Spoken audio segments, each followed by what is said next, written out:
is about our secret files. And here is the story. Hello, Ma'am Cheryl.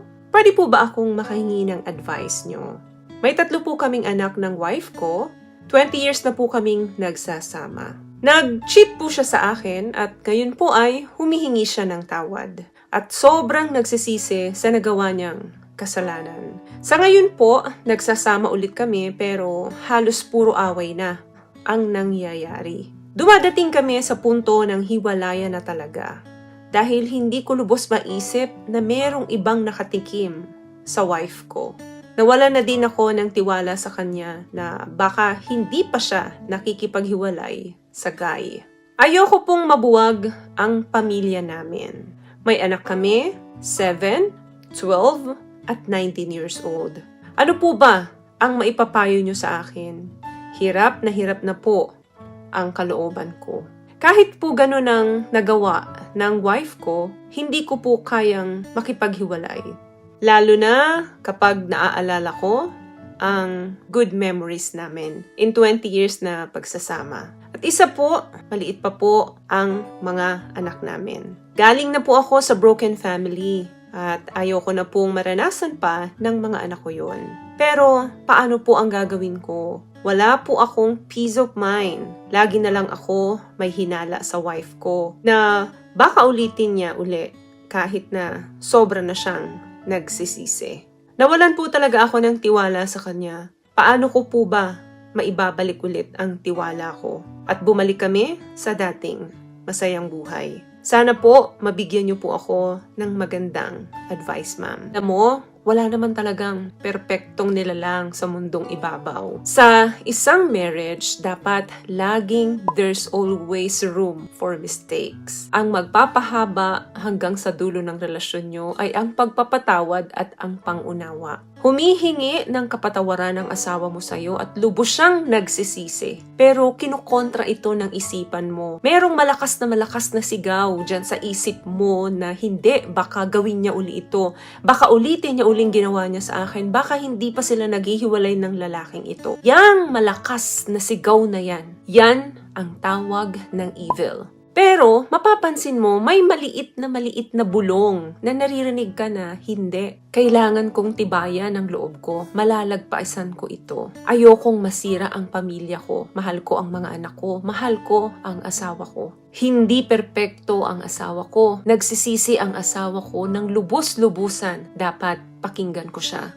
What I love about this product, itong No More Dark Secret ng K-Skin, bukod sa may advanced whitening na siya na kung saan pwede niyang matulungan na pumuti yung mga singit-singit mo, moisturizing, meron siyang anti-irritation, antibacterial, maintain healthy pH level. Hindi lang pambabae, meron din po tayong pang-lalaki. Alam mo kung ano yung bulong na yan?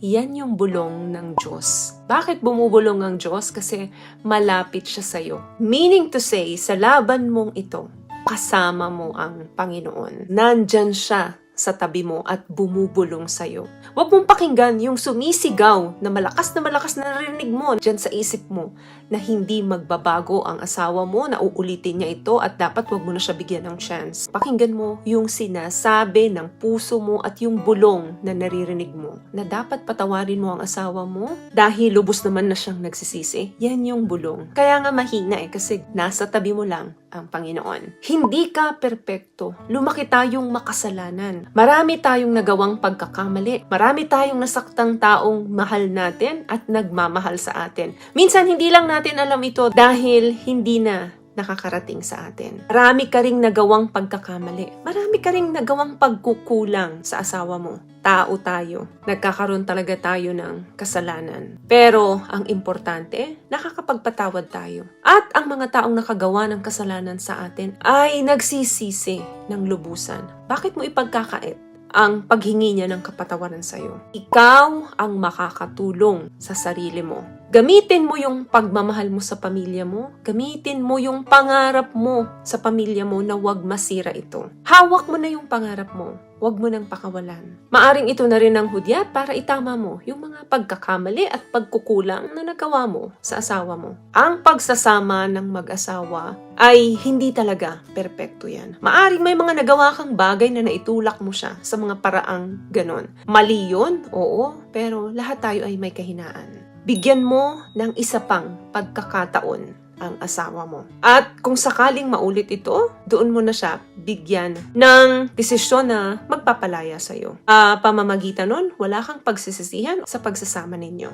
Huwag mong isipin yung mga bagay na hindi pa nangyayari ngayon. Oo, alam ko, masakit ang mga nangyari sa inyo, pero hindi makakatulong yun sa ngayon. Tanging lubusang pagpapatawad na nagmula sa puso mo ang magbabalik sa'yo ng katahimikan ng isip at puso mo. Kasi kung hindi mo magagawa yan, magiging magulo ang pagsasama nyo at hindi nyo deserve pareho yan. Bigyan mo ng isang pagkakataon ang marriage ninyo. Lagi kayong manalangin sa Diyos kasama ang pamilya mo. Lalong-lalo na ang asawa mo. Makikita mo, malalagpasan nyo ang lahat ng pinagdadaanan nyo ngayon. Matibay lang kayo at alisin mo sa kaisipan mo yung mga bagay na hindi naman nangyayari ngayon. Iiyak mo sa Panginoon yung bigat na nararamdaman mo ngayon.